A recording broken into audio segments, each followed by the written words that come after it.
Meaning of impersonal. Impersonal. Impersonal. Impersonal. Impersonal. Impersonal refers to something that lacks personal or individual characteristics, such as feelings, emotions, or personal connections. It is often used to describe situations or interactions where there is a lack of emotional or personal involvement. This can manifest in a variety of contexts, such as impersonal emails, formal business meetings, or distant interpersonal relationships.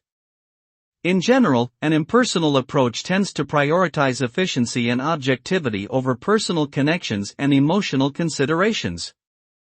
However, this can also lead to a lack of empathy, connection, and understanding in certain situations.